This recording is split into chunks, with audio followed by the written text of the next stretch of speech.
دو روجندی 16 نیسانی روژا رفراندومیا لترکیه اگر رفراندوم لگوری حزا آک پارتی به اری درباز بود دجبر دبیجن اوی مرنا دموکراسیه با چونکو ده صلاة هری مزن و بدا یک کسی سروک و بتایبت جی رجب طیب اردوغان و بکاربه چندین سالین دی ده صلاة ده بمینه بو پیدا چونی بسر وی بابتی دگل ما محمد یکسل نری پارتیا گلن دموکرات هدف لیره لواشنطن که محمد گلک بخیراتی ما قداري الرابورت يكد برينها وزير برفانيا تركيا وصا ديار ديكا كو مثلا اف ريفراندوم وصا هاتيش د صلاة السلوكي بتربا و صلاة السلوكي جي جبر هنديا كو اف دربين تشي دبن بتايبتي جي يعني او ضربه كي تشيفوي صالح حيشتي سيستم تركي هين خراب تركر لي او ضربه كو صاله بوري دست پیکر و بسر نکتی AKP و بسر دخه و دستلاتاریا سروکاتی جی هین بخورتر دکه یعنی همیش بو برجواندین تایپ اردوان دخوازه که هین سیستم که خورد خراوا بکه که بکار بخه دادگاه ها بپاریزنه و کس نکار به نیزکاوی ببه و دردوراوی ببه کلشدار اغلوجی دی بیجا اف وصايا جبر هندية يعني انا كاسي دي بيجنكم مثلا شريت تيروري وتركيا راسي تيروري وتشتي وصادبه دبي في ريفراندوم ينكن يعني نوقت ريفراندوميا براستيج الريفراندوم تشيد بج بوكو تاني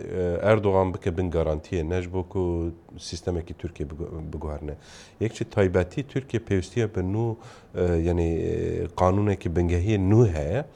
اوجی گرک پرسکلیکن ترکیه همیه چاره سر بکه لی او رفراندوماتو آلیکاریو و نابه دو او قانون بنگهیه کو غلط هاتی آوا کرن دا اصرار کرنه اوجی نجبو ما باشه نجبو جی ام دبیجن تایبتی پیوستی هی کو به قانون بنگهی که نو چی ببه کو بکار به پرسکلیکا کردا و پرسکلیکا کمنتا وانا همین ترکیه چاره سر بکه محمد يعني لجدامي كو بحثي رفراندوميتي كرن يعني اسوسات الجام هركز وصا او دجبرد وصا بيجن كو بتني ابج ما بس ابي جبوه كو طيب رجب طيب اردوغان ده الصلاه ده بمينا تشد بيجي ای به تایبتی جا فرصته که داده تایپ اردوان که حیا 2029 ده سر حکم بمینه ذات حیا و دمی ما شو جی هر کس ایدی سیستم کی دموکراسی ای بیر بکن و از بارم تایپ آماده کردن بنگه هدیه کوچ بو کو لاوی خبر دوام کن 2029 كاكي محمد شالاكي اللي هاري من كردان دبن بريد ما كي كرد باميرا ما هناك فيديو عندنا ما شالاكين كردات دبيجن نا جوي ريفراندوم ده ام ببيننا مي فكرن جمتا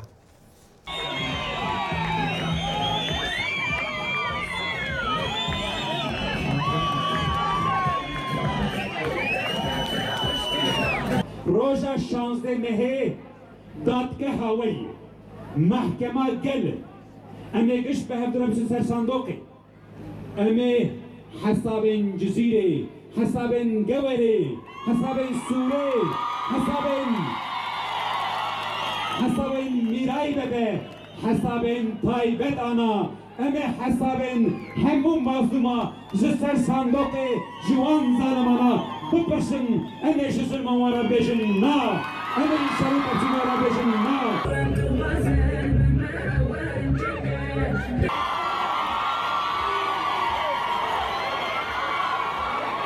گور مالن رو خراب کرن و وران کرن هری گرین برس و کمه صندوقش بوی ببدن نا جمون کشترن جمون تنه کرنن